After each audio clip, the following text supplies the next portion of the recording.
नमस्कार, मैं हूं आपके साथ अली मतर। बुलेटिन में सबसे पहले आपके लिए एक जरूरी सूचना। कल से आपका पसंदीदा channel news 18 Bihar Jharkhand Tata sky के चैनल नंबर 1129 पर दिखेगा। तो 1105 की जगह कल से 1129 नंबर चैनल टाटा स्काई पर ट्यून करें और पहले की तरह बिहार झारखंड की हर खबर सबसे पहले देखें। और अब खबरों का रुख करते हैं। सीएम नीतीश कुमार ने आज मुजफ्फरपुर के सकरा में चुनावी सभा को संबोधित किया। उन्होंने जेडीयू प्रत्याशी अशोक कुमार चौधरी के लिए वोट की अपील की। इस दौरान उन्होंने जनता से फिर मौका देने की मांग की। साथ ही कहा कि अगर मौका मिला तो विकास के और काम करेंगे। उन्होंने रोजगार के नाम पर विरोधियों की ओर से हो रहे हमले पर भी पलटवार किया। उन्होंने कहा कि कुछ लोगों को अगर मुझसे प्रचार मिलता तो करें, लेकिन उनके लिए पूरा बिहार एक परिवार है। एक एक काम जो हम लोगों ने किया, रोजगार से लेकर के नौकरी से लेकर के शिक्षा तक, अब भले ही कोई बोलता रहे, जान लीजिए ये सब में कोई दम नहीं है, कोई काम नहीं किया। जिनको किसी चीज की जानकारी नहीं, अनुभव नहीं है, अपने सलाहकारों के माध्यम से कुछ भी बोलना और मेरे खिलाफ बोलना, हमको इन सब चीजों से कोई मतलब नहीं है। मेरे खिलाफ बोलने वालों को खूब प्रचार करने का मौका मिलता, कर लो प्रचार, हमको क्या लेना देना उससे। हमको अपने प्रचार से मतलब नहीं है। हम तो पूरे बिहार को एक परिवार मानते हैं और कुछ लोग हैं जो अपने परिवार, पति पत्नी, माता पिता, बेटा बेटी, उसी को परिवार मानते हैं। और हम तो पूरे बिहार को एक परिवार मानते हैं। पूरे बिहार की सेवा करना और किसी भी पक्ष की उपेक्षा नहीं करना, तो ये हम लोगों का कर्तव्य है। तो ये काम करते जाए हैं, आगे भी करेंगे। आप मौका दीजिएगा तो यही हम आपके बीच में आए। एलजेपी अध्यक्ष चिराग पासवान ने आज एक बार फिर दोहराया कि सीएम के 7 निश्चय कार्यक्रम में घोटाला हुआ है और अगर जांच में आंच आती है तो सीएम को भी जेल जाना होगा। 7 निश्चय में घोटाला हुआ है। आप किसी भी बिहारी से जाकर, बिहार के किसी भी गांव में जाकर किसी भी बिहारी से आप पूछ लीजिए कि क्या 7 निश्चय में भ्रष्टाचार हुआ कि नहीं हुआ, हर बिहारी आपको बोलेगा। 12 करोड़ बिहारी ये बोलेगा। आप सब भी जानते ही होंगे, आप लोग की अपनी मजबूरी होगी, ऑन रिकॉर्ड नहीं कोई बोले, पर सब जानते हैं कि 7 निश्चय में घोटाला हुआ है। और इसीलिए मैंने क्लियरली इस बात को बोला है कि अगली हमारी जो सरकार आएगी इसकी जांच करवाई जाएगी और जो भी दोषी हों, ये जांच ये नहीं होगी कि सिर्फ छोटी मछलियों को फांस लिया जाए। अगर इसमें मुख्यमंत्री भी दोषी हैं, अगर उनके भी इसमें आता है कि उनको भी भ्रष्टाचार में उनकी भी भूमिका है, तो उनको भी जेल भेजने का काम हमारी अगली सरकार करेगी।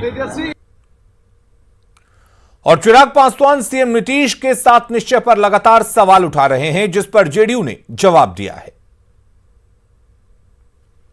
ज्ञान ही नहीं है, न 7 निश्चय का ज्ञान है और न 7 निश्चय में क्या योजना है उसका ज्ञान है।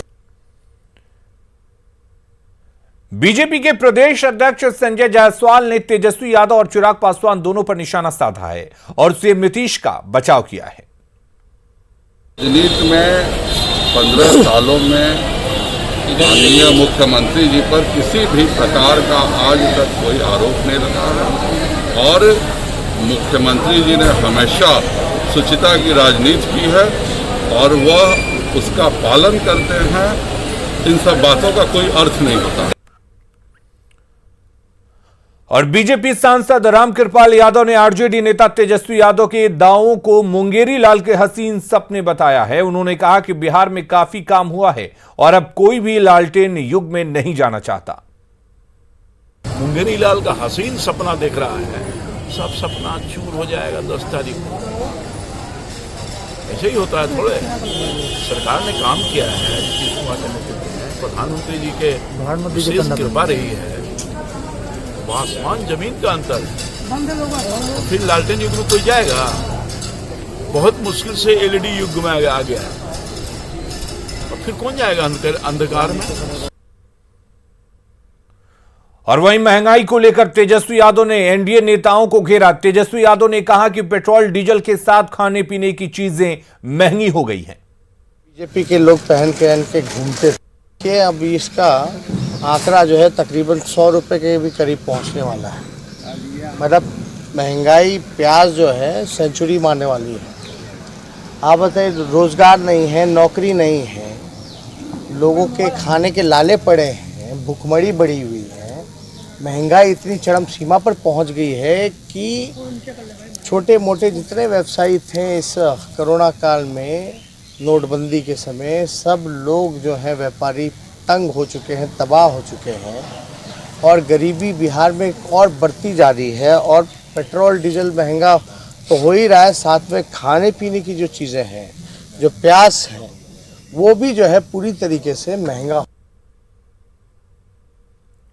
जन अधिकार पार्टी के अध्यक्ष पप्पू यादव ने कहा है कि 7 निश्चय योजना की जांच हो तो सीएम ही नहीं सभी मंत्री जेल जाएंगे। चिराग पासवान जी क्या बोले हैं वो तो मैं नहीं जानता हूँ, गड़बड़ी तो है ही, और एक आदमी जेल नहीं जाएंगे, सभी मंत्री जेल जाएंगे। इस मंत्रिमंडल के लगभग लोग जेल जाएंगे और 30 साल में जो लोग लूटा है वो लोग भी जेल जाएंगे। और इधर बीजेपी सांसद मनोज तिवारी ने दावा किया है कि बिहार में एनडीए के पक्ष में विराट लहर है और पहले चरण की सभी सीटों पर एनडीए की जीत हो रही है। वहीं एलजेपी नेता चिराग पासवान की ओर से लगाए गए आरोपों पर मनोज तिवारी ने कहा कि सरकार की करप्शन के प्रति जीरो टॉलरेंस की नीति रही है और कोई भी सबूत देने पर सरकार खुद जांच कराएगी। हम सभी के कार्यक्रमों में, सभाओं में आकर के सुनने समझने का, मन बनाने का जो कोशिश किया है, वो संख्या बता रही है, उनका उत्साह बता रहा है कि इस बार फर्स्ट फेज में पूरा एनडीए के पक्ष में है। जो एनडीए है, नरेंद्र मोदी जी हैं, इनका करप्शन पे जीरो टॉलरेंस है। तो बस खाली आपको एक साक्ष्य देने की जरूरत है, बाकी उसके बाद की ये एनडीए है, ये जांच भी करती है, निष्पक्ष जांच भी होती है, जो दोषी होता है उसको सजा होती है, लेकिन पर्सनल सिर्फ आरोप प्रत्यारोप के लिए बातें नहीं होनी चाहिए। चुनाव नजदीक आते ही प्रत्याशी डोर टू डोर जाकर लोगों से अपने पाले में वोट करने की अपील कर रहे हैं। कुछ ऐसी ही तस्वीर महुआ विधानसभा क्षेत्र में भी देखने को मिली, जहां पहली बार राजनीति में आरजेडी की टिकट पर अपना भाग्य आजमा रहे डॉक्टर मुकेश रोशन लोगों के बीच जाकर अपने पक्ष में वोट देने की अपील कर रहे हैं। लोगों का सहयोग और आशीर्वाद मिल रहा है। पूरा महुआ जो है वो राष्ट्रीय जनता दल एवं महागठबंधन के स्वरूप में ले चुका है और युवाओं का साथ और बुजुर्गों का आशीर्वाद मिल रहा है। पूरा महुआ जो है वो राष्ट्रीय जनता दल का पहले भी रहा है और इस बार फिर से हम लोग महागठबंधन के सीट पर सबसे ज्यादा अधिक मतों से हम लोग यहाँ पर जीतने का काम करेंगे। और एक बार सीधे आपको लिए चलते हैं महुआ, जहां पर सीएम नीतीश कुमार चुनावी जनसभा को संबोधित कर रहे हैं। इलाके का विकास, हर तबके का उत्थान और जो तबका किनारे पड़ा हुआ था उसको मुख्य धारा से जोड़ने के लिए विशेष पहल। हमने किसी भी इलाके की उपेक्षा नहीं की और समाज के किसी भी तबके को नहीं छोड़ा। अब जो चुनाव का दिन आता है उस समय तो लोग तरह तरह की बात करते रहते हैं। कुछ लोगों की आदत है समाज में विवाद पैदा करने का प्रयास करना। हमको इन सब चीजों की चिंता नहीं रहती है। हमने तो सबकी सेवा की है। आज समाज का कोई तबका कह सकता है कि उनकी उपेक्षा की गई, उनका ख्याल नहीं रखा गया? जो हाशिए पर थे, जो किनारे पर थे, उनको भी मुख्य धारा में लाने के लिए हम लोगों ने काम किया। चाहे वो महिलाएं हों, चाहे वो दलित, महादलित, आदिवासी हों, अति पिछड़े वर्ग के हों, अल्पसंख्यक समुदाय के लोग हों। जो अति पिछड़े वर्ग के लोग हैं उसमें सब लोग शामिल हैं। हर धर्म मजहब के लोग उसमें शामिल होते हैं और सबके उत्थान के लिए हम लोगों ने काम किया। कितने कम जनप्रतिनिधि हुआ करते थे महिलाओं में। अति पिछड़ों की कौन इज्जत करता था? अनुसूचित जाति जनजाति को भी जगह नहीं मिला था। और हम लोगों को जब मौका मिला तत्काल हम लोगों ने कानून बनाया, सबको आरक्षण दिया और इस देश में बिहार ही पहला राज्य है जिसने महिलाओं को 50% का आरक्षण दिया और सबको आगे बढ़ाने की कोशिश की। अब कितने जनप्रतिनिधि हैं? अनुसूचित जाति 16%, अनुसूचित जनजाति 1%, अति पिछड़े वर्ग लोग 20%। आज सबकी कितनी इज्जत है। लोग पहले ध्यान नहीं करते थे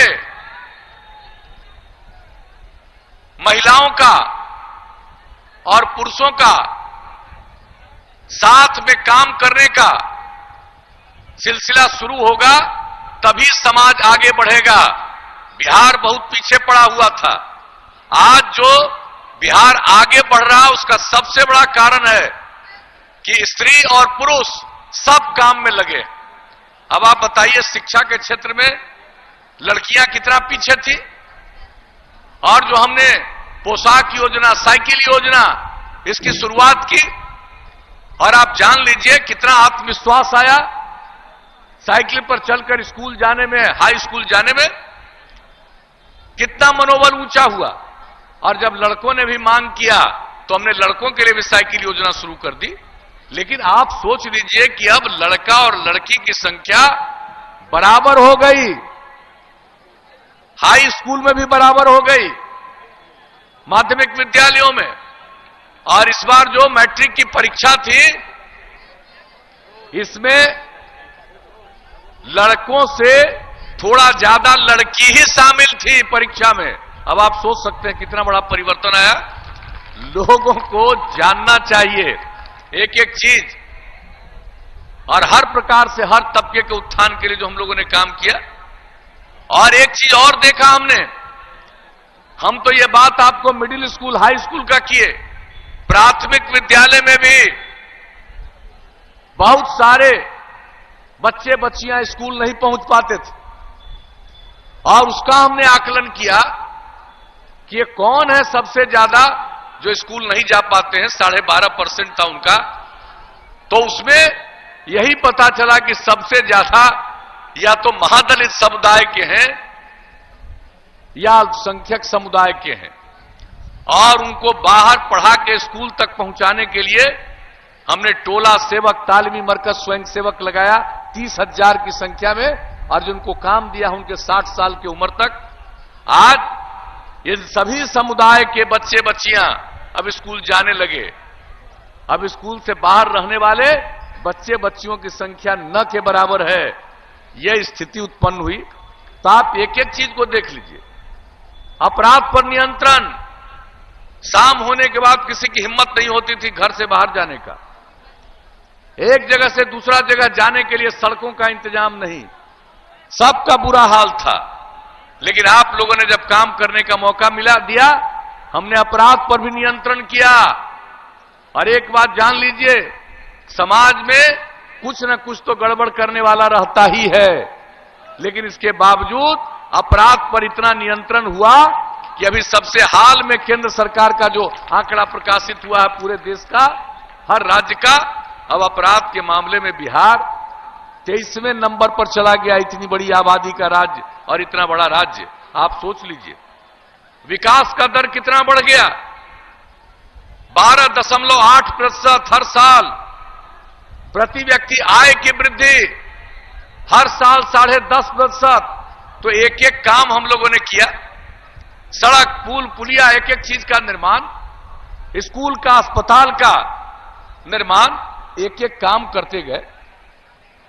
और इसके बाद जब आगे इस बार भी मौका मिला तो हमने क्या कहा था, 7 निश्चय की बात कही और उसका पूरे तौर पर पालन किया। हमने क्या कहा कि भाई हर जिले में इंजीनियरिंग कॉलेज, हर जिले में पॉलिटेक्निक संस्थान, हर जिले में पैरामेडिकल संस्थान, हर जिले में महिला ITI, हर जिले में GNM संस्थान और हर सब डिवीजन में ANM संस्थान और ITI की स्थापना कितने बड़े पैमाने पर की। और इस जिले में तो मेडिकल कॉलेज, और आप ही के यहां मेडिकल कॉलेज का, महुआ का ही निर्णय हो गया।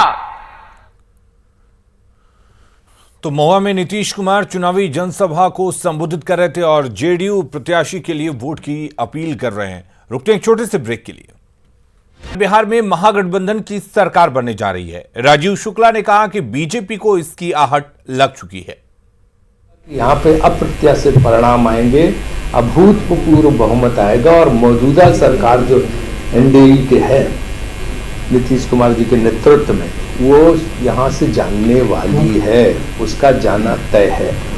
और आपने देखा होगा इसका पदचाप की आहट सबसे पहले बीजेपी को सुनाई दे रही है, इसलिए उन्होंने अपनी होर्डिंग से जो है नीतीश जी का फोटो गायब कर दिया। जब गठबंधन लड़ रहा है तो दोनों फोटो होने चाहिए, मोदी जी का भी हो और उसके साथ साथ नीतीश जी का भी हो। तो मैं तो रास्ते में एयरपोर्ट से देख के फिर यहाँ सब जगह देख रहा हूँ, खाली मोदी जी के, वो सब गायब हो गए। और अब एक अहम सूचना, आपका अपना चैनल न्यूज़ 18